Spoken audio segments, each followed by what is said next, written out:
संरक्षण. संरक्षण. बागेत फुललेलं गुलाब सर्वांना हवंहवंसं असतं. बागेत फुललेलं गुलाब सर्वांना हवंहवंसं असतं. तोडून ते आपलंसं करावं कुणाला नकोसं असतं.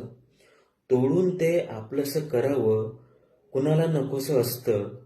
रुतलेल्या काट्यांना क्षणोक्षणी, रुतलेल्या काट्यांना क्षणोक्षणी कोसावंसं वाटतं, कारण रक्ताळलेल्या बोटामागे त्याचंच तर कारस्थान असतं. रुतलेल्या काट्यांना क्षणोक्षणी कोसावंसं वाटतं, कारण रक्ताळलेल्या बोटामागे त्याचंच कारस्थान असतं. सोबत कुणी नसताना फुलांना